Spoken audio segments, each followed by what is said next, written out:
Why had prehistoric lifeways changed from an emphasis on hunting to a focus on gathering over time? And could archaeologists be sure of conclusions that were based on such little evidence? The investigation turned to the ancient toolmakers, known as flint knappers. It was their trail of obsidian flakes that would lead deeper into the past.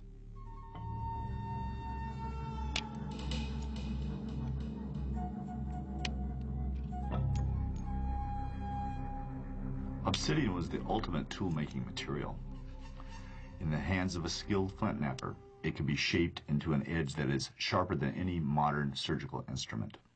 It could cut through hide, it could cut through bone, cut through muscle tissue, shape and cut wood as well.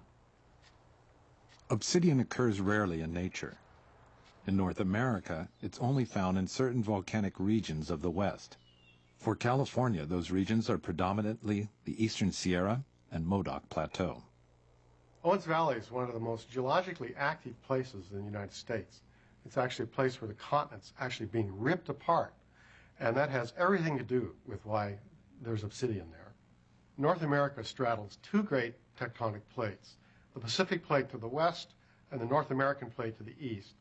These plates are sliding past each other, and that interaction is causing the continent to rift apart in the interior, from eastern California all the way to Utah. When the continent pulls apart, it thins the crust. It's like pulling apart a piece of taffy. And as that crust thins, hot mantle rises from the interior and produces magmas. And these magmas erupt as volcanics. Some of these volcanics are obsidian. And obsidian is a very viscous glass, which then, when it erupts at the surface, comes up slowly as jagged spines that look like something from the back of a porcupine. There are over 10 obsidian flows scattered throughout the region. Of these, 5 sites would become quarries, where prehistoric men would truly become the first miners in the area. I'm sitting on the side of a mountain that's nothing but obsidian. That's what all of the shiny black volcanic rock on the hillside behind me is.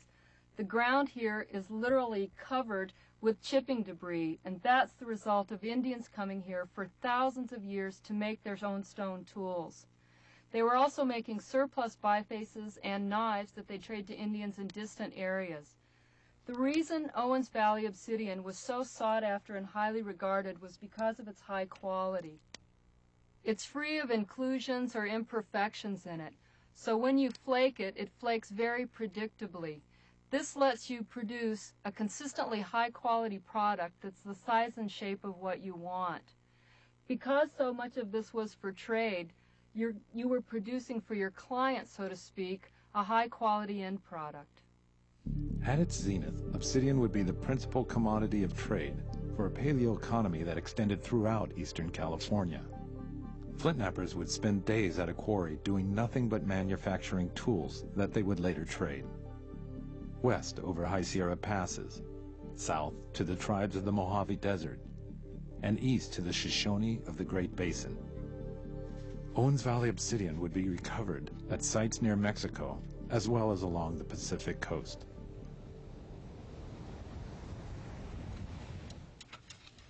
Back in the eastern Sierra, obsidian fragments were commonly unearthed at almost every prehistoric site. This fact would be critical to archaeologists as they struggled to date the material they found. When it comes to accurately dating sites, radiocarbon provides the most precise technique.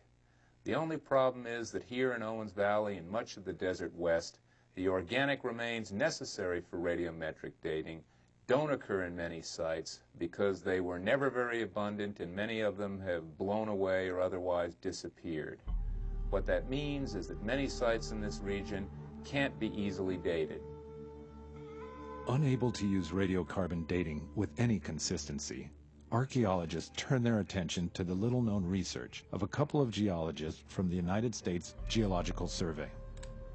In a 1948 publication, they reported on how to date obsidian using a process called hydration. Obsidian is a natural glass that absorbs moisture from the atmosphere. Even an arid environment such as the Owens Valley has sufficient moisture in the air that the process can take place. The water molecules work their way from the surface of the obsidian into the specimen and form what we call a hydration band. And this whole process is one that we call the hydration process. Over time, the hydration band enlarges as more moisture is absorbed, and the hydration band then becomes thicker. In order to understand the age of an artifact, we have to take a small sample out, such as what we've done here with this Elko-eared point.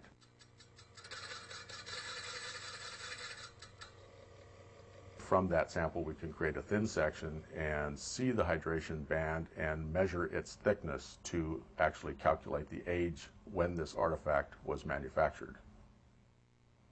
On the microscope, we have the thin section that shows the hydration band from the Elko point.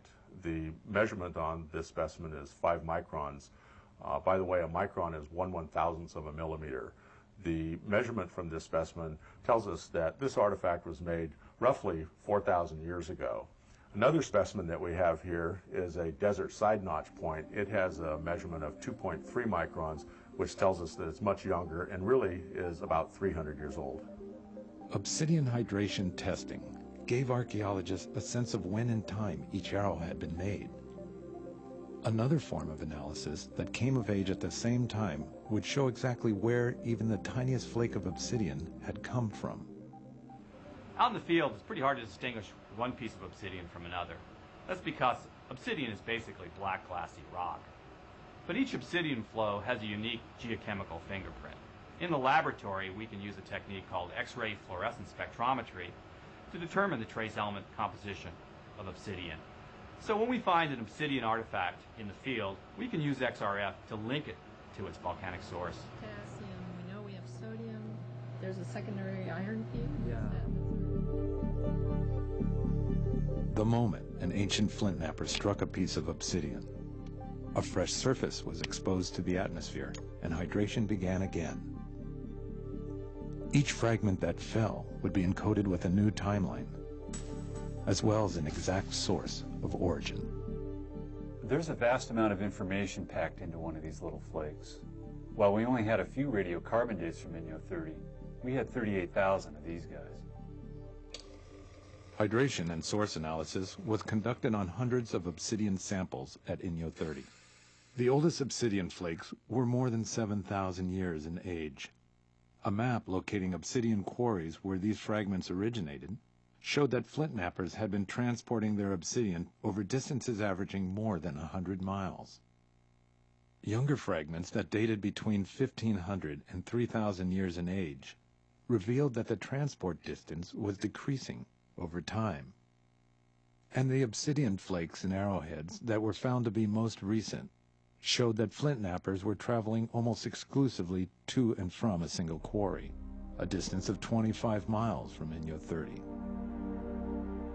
The earliest recorded evidence of habitation in the Owens Valley occurred around 10,000 years ago, just at the last gasp of the Ice Age. Almost all the campsites we find from this time seem to be temporary. The obsidian weaponry that we find seems more geared for hunting large mammals such as bighorn sheep and antelope. So we conclude that the first inhabitants of the Owens Valley were hunters. What the obsidian source analysis tells us is that they just weren't local hunters.